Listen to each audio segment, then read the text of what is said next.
Hello, coaches. Today I want to chat with you about one of the vital behaviors that is oh so important. Well, really, they all are. We're going to chat about personal development. What is personal development, you say? Why do we do personal development, or why is it a vital behavior? Personal development is something where we are taking time to invest into ourselves every day. We are investing in ourselves positivity and encouragement and resources in areas that we may be struggling in. It is one of the most important vital behaviors that there is. One of the funny things, though, if you, many coaches that you'll hear from, a lot of the top coaches will say that it's also the step that they left out of their business when they first began. They felt like, well, I have a limited amount of time. I'm trying to add in this coaching business on top of working a full-time job and raising kids and having a spouse. And we have kids going back and forth to sports and dance and school recitals. Like, life is busy. I only have time for so much. So I'm going to leave out the personal development because I want to be able to make sure I'm posting on social media. I want to make sure that I'm inviting. I want to make sure I'm posting in my groups. So this is the piece that I feel like I can leave out. Or they say, you know what, I'm going to read later. Well, it keeps getting pushed and pushed and pushed, and later never happens. They end up not reading. And they'll hit a point where they struggle in their business. And when they reflect on, okay, what is it that I'm doing? What is it that I need to change up? They'll realize, I haven't been doing personal development. It is one of the four vital behaviors. Maybe I should start. And when they do, things change. Things begin to happen and they break past that barrier and they begin to reach those goals. And the reason is because this is so important, you guys. We have such an amazing opportunity as coaches. This job, I don't even feel like I can call it a job, is a blessing beyond all blessings. Like, I absolutely love it. However, we are faced with some challenges. We can be faced with negativity from friends and family, people that, oh, it's just a pyramid scheme, or, oh, you're getting suckered into that. It's never going to work. And it could be because they're jealous that you found something. It could simply be because they're worried about you getting suckered into something and they have your best interests at heart. It could be because they don't have a lot of belief in themselves, and because they have such self-limiting beliefs in themselves, they don't think that anybody else has the capability of success either. You'll have people that'll unfriend you because they're sick and tired of hearing your and reading your positive posts. And why? Is it that there's anything wrong with your positive posts or you sharing your journey? Absolutely not. It's because they're in a place right now where they are currently struggling, and you're that reminder in their face every day that they're struggling. You're that reminder in their face every day that they need to get off their bums and get their bodies moving. You're that reminder in their face every day that they need to clean up their nutrition, that their pants don't fit, that they're on medication for high blood pressure or diabetes. And they don't want that reminder because they're not there yet. So is it personal? Is it because of you and who you are as a person? Absolutely not. It's because they're not ready to hear what it is that you have to say. When you invite somebody to join you in a challenge group, when you present the business opportunity to somebody and they say no, you can take that personal. I'm one that definitely takes things personal. It's something that I'm working on. It's something that I've gotten a lot better at. I've grown leaps and bounds, but it still happens to me. And so when someone says no, or this isn't the opportunity for me, or I'm just not really sure, or it's too expensive, whatever the reason is, you have to be able to say, this doesn't have anything to do with me. This isn't a reflection of me. This is a reflection of that person and not being ready or not fitting their personality, and that's okay. But when this is something that we face every day, when they say you're going to have 10 no's for every yes, and I'm going to say that I think that number is a little bit higher, you need to be able to be okay with that. You need to have something that's combating that negativity or those hurt feelings or the frustration because you're not advancing in rank like you feel you should be. You're not reaching your goals on the deadline that you set. And this is where personal development comes in. You want to I recommend, I'm not going to tell you because everybody's different, but I recommend starting your day with it for multiple reasons. One, because that gets your mind in the right frame of mind. I'm sorry, that just sounded weird because I said mind so close together. But it gets your mind on the right track. That's what I was looking for. It starts your mind on a positive note, and that's going to shine through in your posts.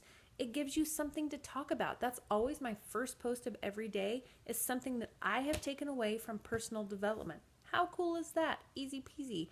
It's right there for me. So my alarm goes off at 5 a.m. I jump out of bed. I grab a cup of coffee. I head down to my office. I snuggle into my chair and I read 10 minutes minimum of personal development. And then boom, I have my first post for the day, and I love that.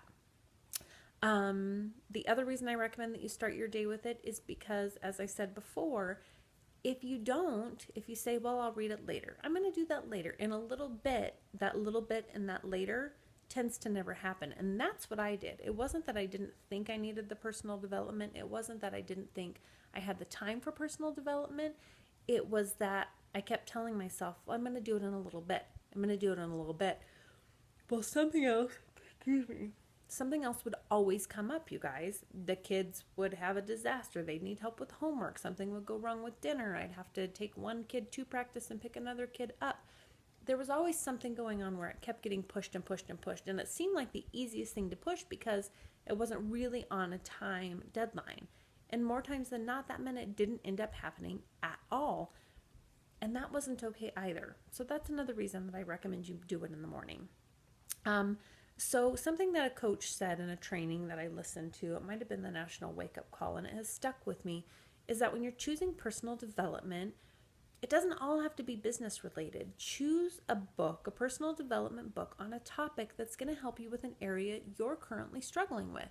Maybe it can be your relationship with your spouse, or parenting, or forgiveness. Maybe it is with time management. Maybe it is with prioritizing. Maybe it is with self-confidence. There's so many books out there. Pick something that's relevant to you today. Because if you're sitting here right now and you're struggling with parenting, and I'm giving that example because, guys, I'm there right now. Love my kids, but blending families is hard. Teenagers are hard. Preteens are hard. This mama needs help. She's on overload. Then that's a book that I should be reading, because that's the area that I need encouragement and I need to be uplifted and grown in right now. So that's the book I need to be reading right now. If I were to read a book on time management when I feel like I do great with my time management, that's not going to so much do me good. Is it always good to have to reaffirm the things that you know you've learned? Absolutely. But there'll be a time or place. You'll hit a spot where you're not really having any struggles. And we all know that life doesn't leave us there long, but you'll have that moment. So those are the times where it would be good for you to reiterate on a topic that you already feel strong on. The other thing I want to differentiate is that when I first began coaching, the other thing I did was I said, well, my personal development is going to be these trainings. I'm in new coach trainings. I did Mindy Wender's 21 Days to Thrive. So I use that as my personal development. And while that was great, that was all business based. So I wasn't really filling my heart. I was filling my mind, and I was getting excited for my business and getting ideas for my business. But my heart wasn't getting refilled and replenished. And that was a mistake that I made as well. And so I do want to encourage that you separate those two, that you do not use your trainings as your personal development, because it's a different area. Your trainings, again, are going to focus on your business and teaching you the basics or teaching you the next steps to push your business to the next level. They're training tips for the fundamentals of this business that you're growing.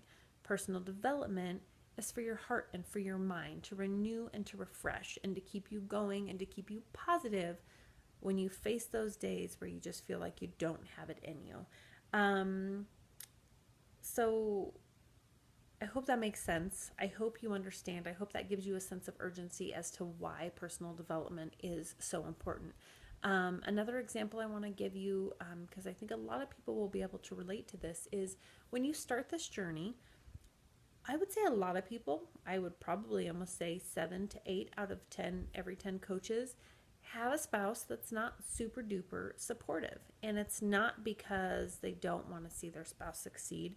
It's because this is something new and this is something different. And that brings up a level of discomfort for your spouse. So as you're changing and you're getting healthier and you're losing weight and you're gaining confidence and you're making new friends and you're putting yourself out there and you have this new positive light about you, that makes them nervous. Not, again, because they don't want to see you succeed, not because they have trust issues with you, but because they're human, and that's a natural human response to change. They feel like you guys are growing apart. So as you're facing this, read a book that's going to help you put your spouse at ease. Maybe it's a book to remind you how to show them all the little ways that you love them in a language that they would understand.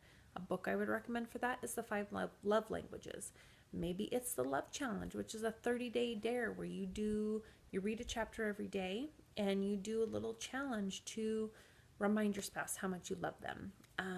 A few of my other favorite books, and I will put some more in the comments as well because it's hard when you're sitting here to think of them. I started off my journey with GoPro. The Compound Effect is an awesome one. I really liked that one a lot. You Are a Badass. It has a lot of language in it, but she's really good. It's a great book. Finished Girl Code. That one is awesome. Fearless and Fabulous.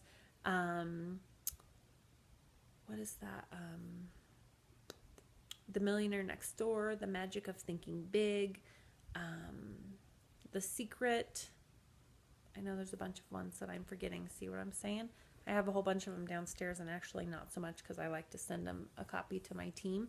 I was trying to start something where we would each sign our name in the book and it could get passed down to see how many coaches we could get. But again, I'll put that in the comments. But there's so many awesome books out there, you guys. Push by Chalene Johnson. Made to Crave is another one that kind of helps you understand your body and its cravings for food and how you can kind of transform those cravings into something more positive. Okay, the next step I want to talk to you about is writing your goals. This is something that I avoided as a coach, and I wish I wouldn't have for so long. I wrote out my initial goals when I joined as a coach, but I skipped the step where they said to write those goals out weekly. And I wish that I would not have done that because it really helps to keep you focused. It really helps to keep you grounded. So every week I do Monday morning. Some people do Sunday night. Maybe yours are Thursday because that's the start of the new week with Beachbody. I want you to sit down and write out your goals for that week. And I have done something where I write out kind of a to-do list. I have a daily to-do list, a weekly to-do list, and a monthly to-do list. And then I have my weekly goals. And so I write them out once a week. I say them out loud. I write them as though they have happened. Because as you'll learn in this business, it's all about your mindset and believing that you are capable and believing that you are already there. So write those goals out every week, and then I want you to review them every single day. The other thing I want you to do is write out positive affirmations. I am. Take the strengths that you have. Also take the weaknesses that you want to change and you want to transform and write them as if you already have. So I am a loving and supportive wife. I am a strong, devoted, and patient mother. I am a good listener. I am patient. I have awesome time management. I am organized. Whatever it may be, write those down, but write them down as I ams and then read those out loud every day so that you remind yourself that you are those things, so that you remind yourself of how much you truly are capable of. Because again, the mind and the heart are a crazy, incredible, powerful thing. And if you don't choose to take those steps in positivity, if you don't choose to remind yourself of who you are, of the unique individual that you are, you're going to lose yourself in this game and you're going to get negative and you're going to feel like you can't do it. And you don't want to do that. You guys, that's something that every coach faces. So don't feel like a failure when you have those feelings. I want you to acknowledge them, and then I want you to choose to move past them. And you move past them by having goals that you know you're sticking to, by having positive affirmations that you are saying to yourself and reminding yourself every day, by reading personal development to fill your heart and your mind with those positive thoughts and the passion that you need to keep going in this business. and the encouragement that you need to push through those hard times. So I hope this makes sense. I hope you guys have taken something away from it. If you have any questions, please just comment below so I can answer those for you. And I will also post a list of probably the books I mentioned, plus some, because like I said, we tend to forget. So I hope you guys are enjoying this training. I want you to rock it. I want you to take the time, take notes, reread them, give yourself some slack because it's a lot of information to take in, but read it and put it to use and take it to heart. We are here because we're passionate about this business. We are here because we want to help you succeed. We are here because we believe in Beachbody and the products and this amazing opportunity. And we know what can happen if you put these tools to use and if you give it your all. So I will talk to you guys soon. See you later.